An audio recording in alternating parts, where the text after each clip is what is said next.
to the Black Catholic Messenger Show. I'm Nate Tenner. I'm Gunnar Gunderson. I'm Alessandra Harris. Dang, Gunnar, sound a little more excited. Just playing. We are here on a sort of impromptu show. We're going to be discussing some of the recent news. It's been a little while since our last podcast. We all have different topics we're going to discuss, and we're going to be getting started with Gunnar. He was just featured in an article on voting rights. There's been some, dialogue, discourse concerning voting rights in the Catholic Church in the United States. Are they saying enough? Are they saying anything at all? So Gunnar, get us started with that. Yeah, Brian Fraga over at the National Catholic Reporter reached out to me for some comment. He did a piece basically talking about the silence from the different bishop conferences in these states since the insurrection, where there's been a push to basically, find different ways to eliminate the voting rights for people, put up barriers that make the right to vote more like theoretical than practical. And the bishops' conference, put out a statement about voting rights. I think last year, or maybe even earlier this summer, where they really high level talks about how it's important to have voting rights, it's important to have a system with integrity, but they didn't really address what's happening on the ground. And then the local bishops have been really quiet in the face of these new laws to make it really hard to vote. There was a recent Supreme Court case that further narrowed the Voting Rights Act, and basically looked at laws that had large disparate impacts. Like one of the laws in Arizona prevented people who aren't family members from collecting ballots. And my understanding, and the court even recognized that, for example, Native American families or villages, there's not a lot of easy access to mailbox. So it requires people to help each other out, get the mail out. It might not necessarily be a family member. And so that effectively made it really a lot harder for Native peoples to vote. And they said, well, that's too bad for them. And so and that's just getting the ballot out of the mailbox to bring it into your house. To get it back into the mailbox, right? So you'd have people, the nearest post office would be pretty far away. So normally you get someone, maybe isn't even a family member, you have a volunteer go around, not just for the ballots, but any mail, and they pick up a bunch of mail and go take it to the post office. You can't do that with a mail-in ballot now in Arizona, for example. The court said that's fine, even though it was going to disproportionately impact people on reservations who are really far from post offices. How can they enforce it? How they enforce it? It's a voting law, right? So I guess if they find someone violating it, they prosecute them for a crime. But yeah, and it's the same issue, right? Like the one in Georgia, the voting law in Georgia, where they are keeping people from giving other people in line water or food. Right. Part of the reason that's an issue is that there's already not enough places to vote in predominantly Black neighborhoods. And so the lines are really long, right? So then the line's so long, you need food. And so these things are all calculated to keep certain groups of people from having as easier time to access the ballot.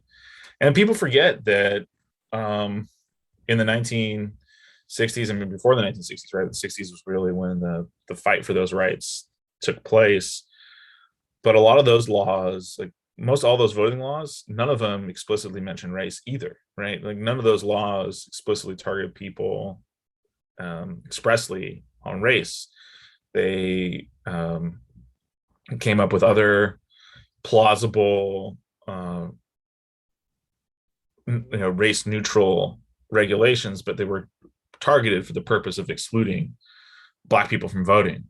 And so just if they already smartly enough coming up with ways to do it in a facially race neutral manner back then, you're never going to see a law that basically says XYZ people can't vote now, right? They're just going to do the same thing. They're going to come up with some scheme that has a disparate impact or that they can use on the ground to manipulate how the registration works or how people get access to the ballot.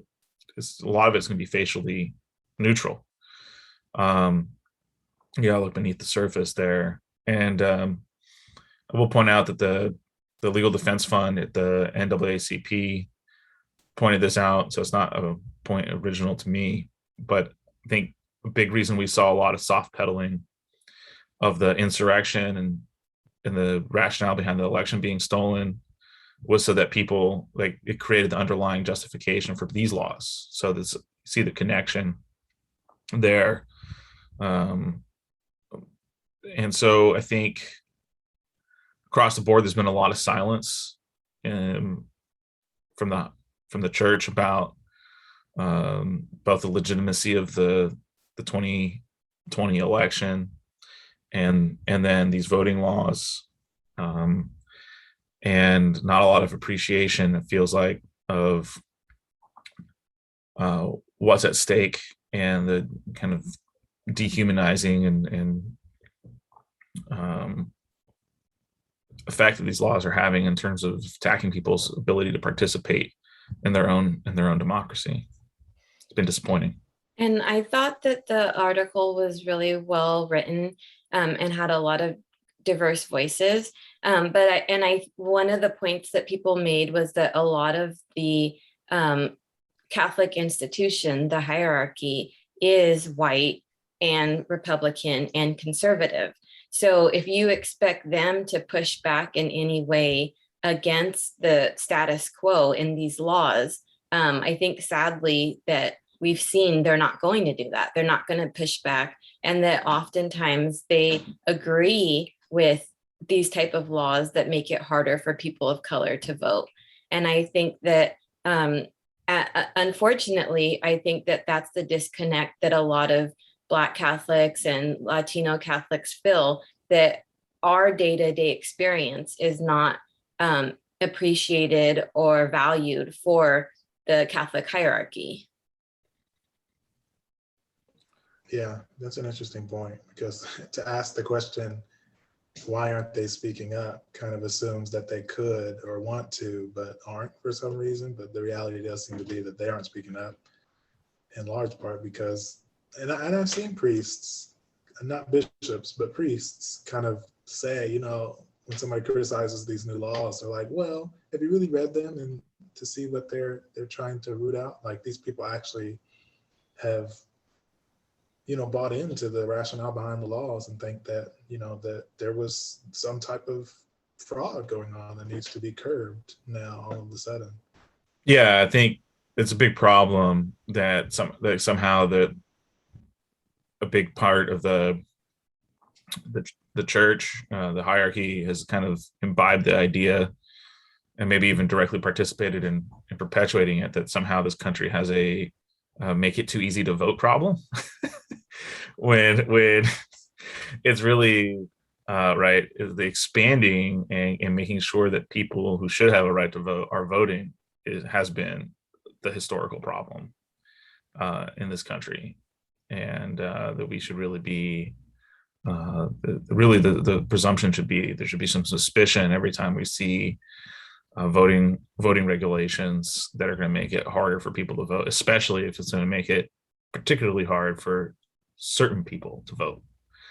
Like, as I said in the article, there doesn't seem to be any real need for these laws in terms of new kinds of fraud or new kinds of nefarious vote sealing going on. So that can't be like that really can't be the need or the rationale here. I would challenge anyone that's supporting these laws to think of the non-racist reason why we need these laws now. I can't see it. That's why I said, that's why I said in the article when I was quoted, I just can't see the non-racist reason for why these laws exist. And at the very least, we'd hope that, our bishops at bishop conferences in these states would at least ask that question. Say, the last election there was no fraud. There doesn't seem to be any kind of new, metastasizing fraud problem. What is the non-racist reason for this? And until we hear that explanation, we can't stay silent here. That'd be nice. That suggestion notwithstanding, what do you think would be the best thing the bishops, i.e. the church, could be doing right now, could be saying? Well, I think they could really, at the very least, be promoting, kind of like what they did with healthcare, is even if they don't want to promote a particular solution, really say that there's a need for federal laws to protect people's voting rights, but there needs to be something passed, and also to have their own. Not just like voting guides that they put out and things like that, but get out the vote, like voter registration, especially in the communities, marginalized communities they know are going to be affected by this law. I think putting together their own initiatives to get people registered, to help people cast their ballots, voter education, voter registration, and being more actively involved in the actual activity of helping people, empowering people to exercise their rights, their voting rights, I think would be huge. Like a meaningful, voter registration drives at parishes, parish halls, things like that would be great. I think another important issue that kind of is tied in with this is that for Catholic bishops or priests or hierarchy who want to see a post Roe v. Wade world where, abortion's illegal, they see that that's going to happen under a Republican governor and legislature.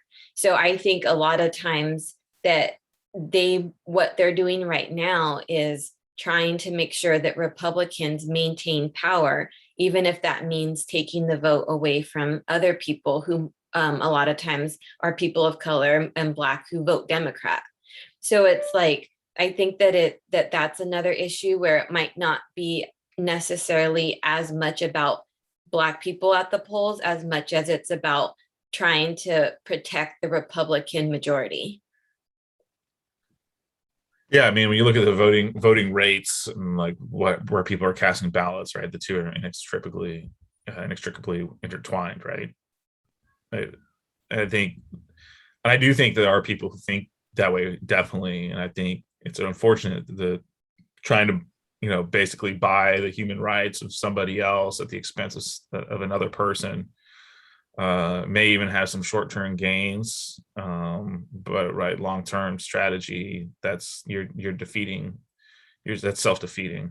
You're never going to be able to actually build a regime of human rights on that kind of foundation. That's dangerous, I think. But I think part and parcel with that, just a brief thing, and then I know I think Alessandra has some really awesome stuff to talk about, is the CRT legislation that the bishops have also been quiet about, which is basically preventing the curriculum in these different states from addressing the racist history of the United States. And I mean, to the point that, Texas made basically talking about the racist history of America mandatory, and then made things like Martin Luther King Jr. optional for the curriculum.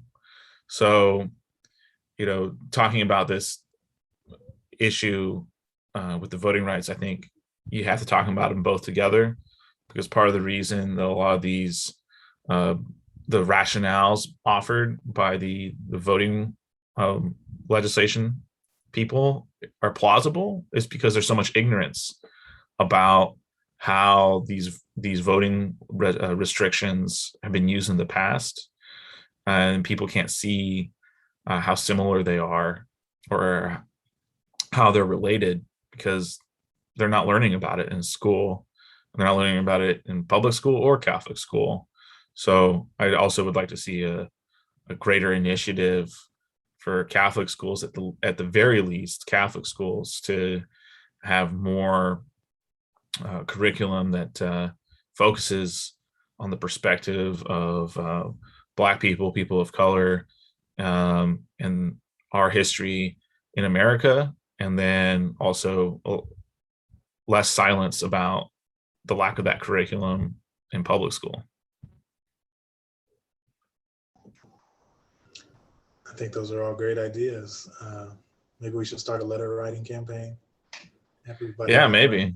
I think so. I mean, it's a crisis across the board because people don't understand how the voting rights were restricted and used to oppress people in the past. They don't really understand what people were fighting for and what the kind of laws that they were fighting against. And so now they don't see the connection now. And it's becoming kind of clear that it's almost a intentional ignorance, at least on the part of the people that are managing the curriculum, right? This is just a whole part of the story that's silent. And then when the same people who, tried the same tricks in the 40s, 50s, and 60s on voting rights are basically trying them again, people aren't armed with the proper facts to be able to draw the analogies that they need to see the racism at work today. Yeah, we can only hope and pray that the church doesn't do a repeat of its involvement in those scandals as well. On perhaps a brighter note, Alessandra has been featured in multiple large news outlets lately. Can you tell us a little bit about that, Ms. Harris? So I wouldn't say on a brighter note, because I think that what my article in America talks about is exactly what Gunnar is mentioning. And it was basically on August 24th, I had an article published, "White Catholics Today Condemn Slavery, but are they ready to fight its new manifestation, mass incarceration?" And I didn't come up with that title. I personally don't think it's just a white Catholic issue. I think it's an all Catholic issue. I think that Black Catholics need to be just as involved in understanding this issue around mass incarceration as white Catholics. I think Latino Catholics, Asian Catholics, I think it's a really important issue. But if today I asked people, and I'll ask you, is slavery legal in the United States? Of course you would say no. But if you look at the 13th Amendment, I'll read it for you in case you don't all have it memorized. It says, the 13th Amendment says, neither slavery nor involuntary servitude, except as a punishment for crime, whereof the party shall have been duly convicted, shall exist within the United States. And what I was talking about in the article, and what I've talked about on podcasts and various platforms, is how mass incarceration today is the version of slavery in Jim Crow. It's just in a new form. And the article really goes into detail about how after slavery, incarceration first with this convict lease system, and then just like the drug war in the 90s and 2000s, how it's really become a tool to enslave Black people and Latino people and white people, but it disproportionately affects our communities. So I feel like it's one of those topics that is not quote unquote sexy, and people don't want to talk about it. People don't think it's important. And I just really feel that it's been put on my heart that it's important for me to talk about it, to get other people to understand about the situation that people today are still facing, how people are still being used, slave labor is still being used. In California, we have people who are incarcerated fighting these massive wildfires, and they're barely being paid for it. And after they're out of incarceration, most of the time you can't get a job as a firefighter. So it's like, we don't realize how slavery is still impacting us, because when you think about incarceration, it's like those people out of our sight, out of our mind. And a lot of times we don't really think how Jesus called us to set the captives free. And it's like, one of the corporal works of mercy is to visit the imprisoned. And it's like, how many of us really have communication with people who are imprisoned at all? So I think that it's definitely an issue that Catholics need to be more interested about. And if you go to my website, alessandraharris.net, there's a link to the article if you want to read it. Would you say that the church has been better on the issue of mass incarceration than on something like voting rights or critical race theory? No, I wouldn't say that the Catholic Church has done nearly anything. I mean, there are prison ministries where there's chaplains who go to minister to people in prison. And I know that there's like different Catholic, like Catholic charities and different Catholic organizations that try to help people after they're incarcerated and they're released back into the community, to try to help them. Because what a lot of people don't understand is, when you have a criminal conviction on your record, it makes it incredibly hard to find housing, to find a good paying job, to have the basics like food stamps and, things that you really need to get your life back on track.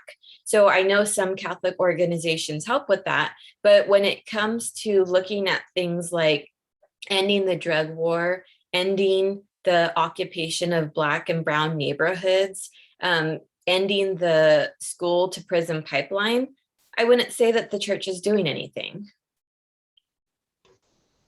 Well, then I definitely stand corrected about that being a brighter note, because I thought, in my head at least, that the church had, I guess, put its foot down a little bit on that issue. But yes, I guess I was mistaken. Yeah, the semicolon stuff, right?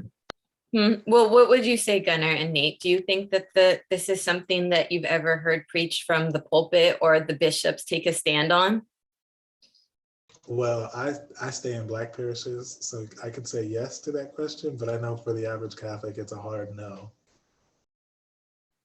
Yeah, I mean, we don't see a lot about it. And just connected to the earlier topic, I mean, I think it's all part and parcel of like a growing like modern apartheid we see getting created, whether it's reducing people's participation in voting rights, ignoring people and their stories and their curriculum about whose country this country belongs to. And then what you're saying, right, that the decisions that are getting made about what laws to pass, what things to make illegal, what things, how to enforce it, who we're putting in prison, and then who we're basically using as slave labor. I think all those things are and I think it's interesting because in 2019, more people were arrested for marijuana than for violent crime. And a lot of times that's even just simple possession, just that you have marijuana, not even that you're trying to sell it. So it's like, when we think about how, when you look at the drug war and you look at how like crack cocaine and later marijuana were used to incarcerate so many people, Black people especially, and then you look at the opioid crisis, and how I think it's like over 500,000 people have died because of the opioid crisis, and how like the big pharma companies like Purdue Pharma, the people who are responsible for the opioid crisis are pretty much getting off with having to pay money, not even their own personal money, but just their company's money. And it's like, where's the jail or prison time for them, for all these lives, all these communities racked because of the opioid crisis? And Yeah. it's like, it's not happening. So you have to look, was it really about the drugs, or was it about incarcerating Black and brown people? Yeah, it's all about who we're putting in prison. I mean, there's the whole thing too, right? There's all kinds of different crimes out there that get overlooked, right? Whether there's lots of wage theft that never gets addressed, like people getting underpaid, people not getting their overtime, all kinds of environmental crimes, like larger corporations. Like there's a lot of criminality going on that doesn't get people put in prison. Mm-hmm. And then, that's just in addition to the disproportionate enforcement of things like the drug laws, like you're saying. So I think there's a big problem, and you're right. I mean, I don't hear preached a lot about in the pews, and it's definitely not an action item, even an ad hoc action item at the USCCB. But yeah, I think we're gonna. I mean, it's all these are connected. I don't know if you guys saw that review from the psychological science put out by a couple of professors from Yale and Northwestern. Look like that as we see an increase in actual diversity, there's a perceived additional white people tend to actually feel like more attacked, and they tend to increase racist thinking as diversity increases. And with the new census information that has come out about how the country is getting more diverse, I think it's going to get, these issues are going to get more intense. The prison issue, the voting rights issue, because and the church is going to be challenged because we talked about, and I think Father Massaguel has pointed out, right, that a lot of the church is built towards white comfort. And if white people are feeling attacked by the diversity, feel attacked, that there's not enough. I mean, I've heard people talk about how there's an under incarceration problem, right? They feel like there's not enough Black people and Latinos in prison. We might see a lot more silence here when we should be hearing an outcry. That's really fascinating. I have to say that's not the kind of journal that probably pops up in my news feeds, but yeah, it makes sense. It was published in Current Directions in Psychological Science in 2017. And it's a kind of overview of, so it's helpful, I think, to realize that I think a lot of people are hoping that just demographics make things work out, and the more that people interact with people who are different from them, and the more that there's some interracial marriage, that these things will just kind of go away. And I think we're going to see is there's actually going to be increase in the hostility. I mean, we saw it with the Black Lives Matter, right? The whole argument that we were all hurting ourselves because it was going to cause a backlash. But the fact of the matter is, backlash is built into the ideology of white supremacy. The sharing power and community is not part of the equation. It's all an act of hostility that always causes that backlash. So I would like to see the Catholic Church really lead the way in diversity, like making that part of who we are, because the Catholic Church is supposed to be the universal church. And one of the things about us believing in the concept of all people being created in the image and likeness of God is that there is no hierarchy based on your race. We're all created by God. We're all loved by God. We all have a purpose. And unfortunately, like the Black Catholics had said in the 70s, that the American Catholic Church is primarily a white racist institution. And I don't know if we'd still take as hard a stance, because I think that there has been a lot of movement. And I think Black Catholics have been at the forefront of making a lot of change. But I think that when it comes to diversity, we have to continue to advocate for allowing diversity and being more inclusive, because that's that's who we are as Catholics. Yeah, and it shouldn't be that hard to at least do some basic stuff, right? Like we're letting ourselves, the church is letting itself get beat by, like, Coca-Cola is doing a better job with diversity and inclusion. I was just who they pick as vendors, who they want to see. What are they partner so much with, for example, like an EWTN. They can make demands and say, you want to be the person who covers XYZ events. Like, I need to see, who do you have working on the camera? Who's like, what are you doing for diversity for who's in front of the camera? And make demands for vendors and people that are involved in the institutions that they're creating. They can make sure that there's diversity. When their idea of diversity is inviting Candace Owens on, I'm not going to look at EWTN to lead the way. Did they do that? Yes. Yeah, no, I'm not looking. I wasn't saying from the perspective of EWTN, but the bishops are partnering with them. The church is like part of the reason EWTN can be as popular as it is because they have access to church events that they broadcast. They have access to doing interviews with people. Mm-hmm. And just like any other large institution that has either dollars or access at its disposal, it can make demands for diversity for the people who want that business, just like a lot of major corporations do exactly that, right? Mm-hmm. They look at who's providing them services, who they're partnering with. They say, I want to see real diversity at this company before I sign on for you to be a vendor. And we're not even doing some basic stuff like that. And I think, unfortunately, a lot of the offices for Black Catholics have, this was one of the things I talked about with Gloria in the interview I did for Black Catholic Messenger. She was saying how a lot of the offices for Black Catholics around the country have been closed, or else they've been brought in to just be all ethnic groups. So like what you're saying, Gunnar, in a lot of ways, the Catholic Church is actually taking a step backwards instead of going forward towards really embracing Black Catholics and giving us a space. And it's like, we can have an office, and people who are Latino can have an office, and people who are Asian can have an office. I think that we should look at it from like the possibilities versus like saying that we don't have enough, like the scarcity mindset. Anyways, Nate, so you're our third and final topic for today, and we're hoping you have some brightness to shine on us. So.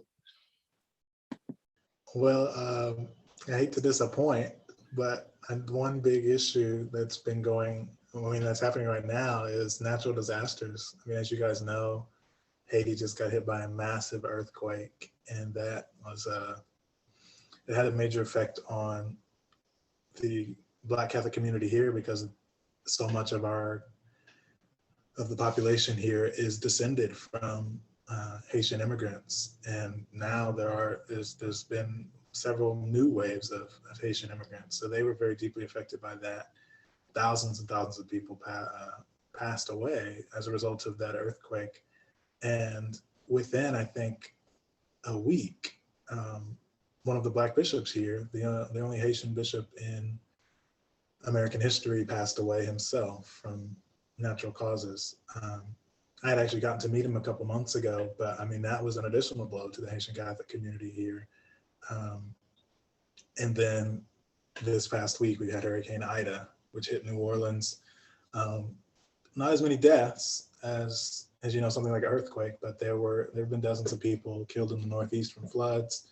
There were, I think, half a dozen killed in the South from the storm itself, the initial landfall. And so that recovery effort is ongoing, and it touches Black Catholics.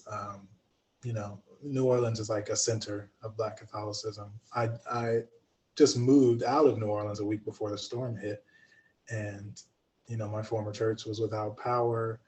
A lot of the Black parishes there were in that same situation.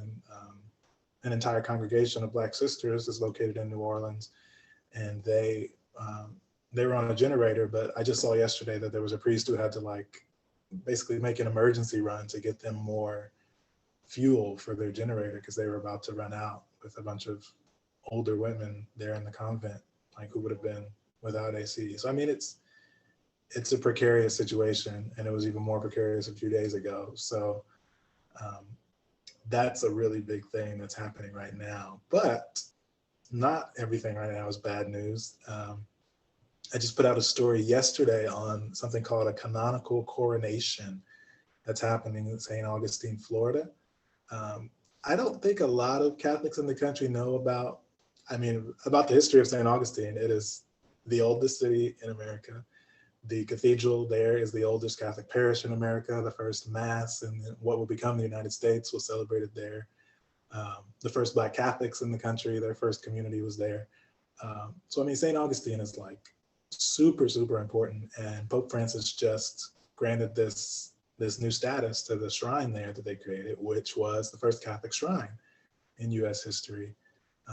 Or it's the oldest Catholic shrine in the US, I should say. It was created under Spanish rule, which is how that city started out. It's the National Shrine of Our Lady of La Leche. It has a longer Spanish name. I'm not going to mangle the pronunciation of that, but the Marian image there concerns, or it is of the Blessed Virgin Mary nursing the infant Jesus. I'm sure we've all seen the image before, or a variation of it.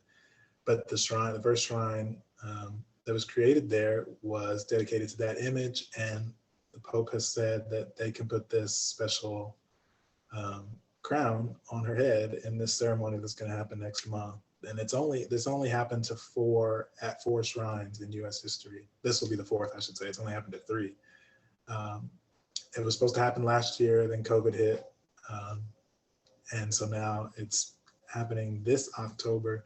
I'm crossing my fingers that I can be there. A lot of people listening know that I'm in seminary now. I'm hoping that this is a big enough deal that I can be excused for a day to go cover the event. We'll see what happens.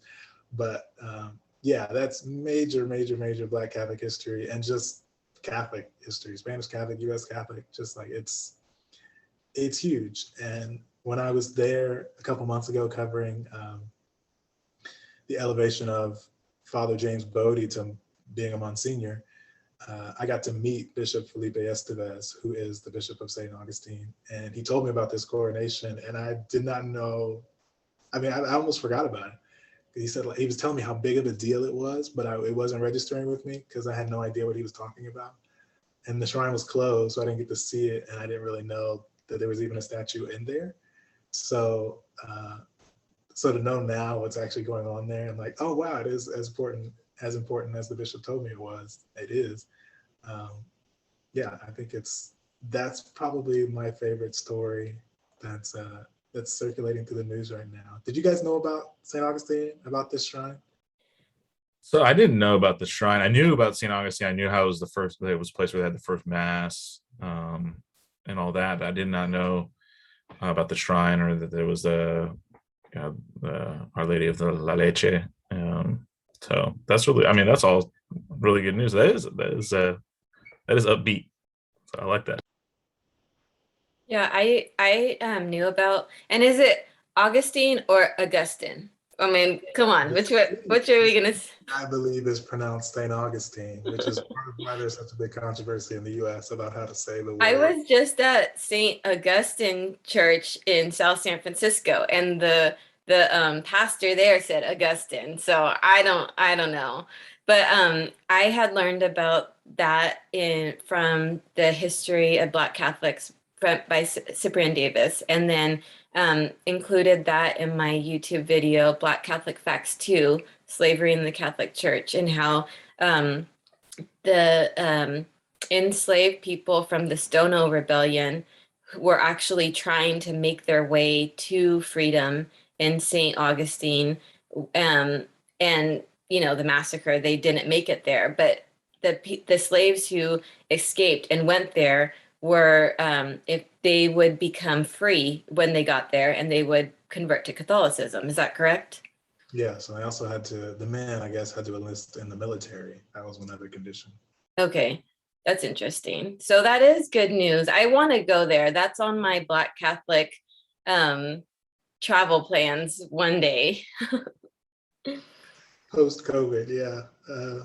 We're all making those plans, I think. Yeah, it's incredible. I got to see, obviously I didn't get to see inside the shrine because it's been closed to prepare for this coronation, but the grounds there are amazing. It's actually on a mission, Nombre de Dios mission, which was the first mission in North America. And yeah, I mean, it's incredible. The fort where the Black Catholics created, they were sent, once they got too big in St. Augustine, they were sent 2 miles north to create a community there. It's called Fort Mose. Yeah. I didn't get to see that. My logistical skills are poor, and so I didn't actually get to make it there. But then there's another fort in Jacksonville called Fort Caroline, which was also an early community with Black Catholics. I think that's even older than Fort Mose. And Fort Caroline actually is associated with, I think, South Carolina, where the British were. And so this is even earlier.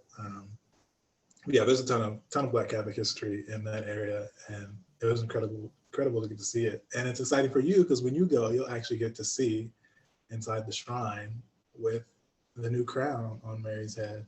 And Black Catholic history is US history, because I was reading how they had thought the first African American born in America was born in the 1600s, but it was actually the baptismal records show a Black Catholic baby baptized in the very late 1590s. So that actually moves up the timeline a little bit. So, you know, Black Catholics representing US history. Like Gunnar said, is this being taught in school or is this not? I hope it's at least being taught in St. Augustine, the Diocese of St. Augustine. You would have to hope, but sadly, earlier today, there was a commemoration of the landing of the Spanish at where the mission is. And based on the pictures I saw online, there did not appear to be any Black people involved, even though there were Black people, free Black people and enslaved Black people at that landing. But these reenactments, I think, are mostly just showing just the white Spanish people as if that was the only group that came. Now, I don't know for a fact whether or not there were any Black people involved, but the pictures do not make it seem like there are. So it does not make me think that generally this history is being shared even in the place where it occurred, which is really sad. And speaking of that Black Catholic history, you also wrote another piece in Black Catholic Messenger about Los Angeles and its founding and how Black Catholic families were part of the founding of Los Angeles. Can you tell us a little bit about that story that you wrote? Yeah, so I've been sort of developing the thoughts on that for, I mean, probably since I first read Father Davis's book as well back in 2019. Because he talks about that. And I had lived in Los Angeles for like 8 years and had no idea. I mean, I wasn't Catholic back then, but like, how did I not know anything about the founding of Los Angeles? But yeah, there were some scholars say there were up to 26 Black Catholics involved in the founding. We know there were at least like 12 or something. There's a monument there in downtown Los Angeles at the Pueblo that lists all the people and their race, because a previous monument that had attempted to show that was stolen. And because, well, the understanding is because there were some Hispanic people who did not want their city, their heritage to be associated with Black people. And so that monument has never been recovered, that original one that they installed for like the 200th anniversary of the city, something like that. That just got stolen, never to be found again. But now there's a more permanent one that like is impossible to be stolen. And I got to see that for the first time last month. And so that was incredible. But yeah, more Spanish mission work that turned into Black Catholic history that most people don't know about in the second largest city in the country. So they just had their own Marian event there that they have every year commemorating the founding of the city. And there's some crazy stuff behind that event that will be probably published in BCM soon. But my thought when I first learned about this was, at the next time they have this event in Los Angeles, there's got to be a ton of Black people there. I got to promote it. We got to get all the Black people out there. And apparently there was the opportunity for something like that to happen, but it ended up not occurring. It had nothing to do with me. But yeah, more on that to come. But yeah, they also have an annual commemoration of that Black Catholic history, but it remains to be seen if Black Catholics will be centered or mentioned at all in these sorts of stories as they continue to be told and reenacted. How do we petition to have Amanda Gorman, a Black Catholic from a historically Black Catholic church in LA, read a poem at that ceremony? Based on what I know, even though I know there's wonderful people involved, I don't think that's ever happened. But by all means, write a letter to Archbishop Gomez there in the City of Angels. So does that close us out? I think that wraps it up. Actually, Yeah, no, I think so. it's not. One more thing that has to be said. Alessandra, one of the reasons I said your news would be brighter is because not only were you featured in America, but you were just on TV. Can you tell us a little bit about that? I'm international, y'all. I was on Canadian television, the Salt and Light channel. Media group. I was interviewed by Canadian Black Catholic Jermaine Bagnall, and I was able to talk a lot about my writing, about Black Catholic Messenger. So, hopefully people from Canada are going to be reading us and checking us out on our podcast. There you go. That'd be good. They can check out the article I wrote about the whole Indian school, the Native American school controversy. That's Canadian. But you also, one of your articles was translated or shared on Italian media too, right, Alessandra? Yeah, so that's actually kind of a funny story, as they like to say, because I have been not eating meat on Fridays for probably since 2018. It was more of like for religious reasons, because the Catholic restriction on eating meat actually wasn't completely lifted. We were supposed to be doing some type of fast on Fridays. So it was like spiritual, but also because it's good for the environment. They say that it would be really helpful if everyone didn't eat meat at least once a week, meatless Mondays, meatless Fridays. It didn't get a lot of traction in my family. I would try to have meals without meat and try not to always have fish too, just completely vegetarian. But I had tweeted about it because there was some really the global climate report was really bad. And I had just tweeted that I proposed that we reinstate the meatless Fridays to combat the climate change. And it got a lot of traction. And someone who's a new, I don't know exactly what his position was, but someone wrote about it in America Magazine, wrote an article about it and was saying why he thinks it's a good idea. And then an Italian publication also picked it up and said that they thought it was a good idea. And let me just tell you, my kids never listen to me. So for people on Twitter to think that it's a good idea and for people not to be rolling their eyes at me, that actually felt kind of nice for a change. Don't put your kids on blast like that. I'm going to put them on blast, okay? All my ideas are like, come on, Mom. They're like, it's the global multinational corporations that are causing climate change, not me not eating meat. I'm like, well, you can do your part still. Did they say The Italians listen to me? Why can't you? Yeah. Go ahead, Gunnar. I interrupted you. Oh, I said, the Italians are listening to me. Why can't you? Yeah, do they know that you're internationally known now? They don't care. They really, my 12-year-old, he likes to take my phone and read my tweets out loud and sigh and laugh. So I can't, they're not impressed by anything I do. Let me just tell you that much. Dang. Yeah. Really, Mom? They'll read it. Really, Mom? I'm like, okay.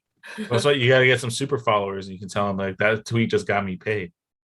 I know. Where's Steven? He's the one who breaks all this Twitter news. We need him to tell us about the super followers, the subscription service that's going to come out. So certain people who have 10,000 plus followers can charge people to follow them. Soon enough, BCM will be rich beyond all imagination. So that is good news. And it's been fun talking with all of you. We'll have to do this more often. Yes, we will. Yeah. Any parting shots, Gunnar? Just a reminder that I think the feast of St. Peter Claver is next week, the 9th. I don't know when the pod's gonna come out, But people keep an eye out for that. Try to participate if they can in something that's around them. Be cool. Yeah, if you're in Brooklyn, you got to go to the Diocesan Mass, September 9th, 7:30 Eastern. Don't miss out. And if you haven't yet, subscribe to Black Catholic Messenger on YouTube or where podcasts are available.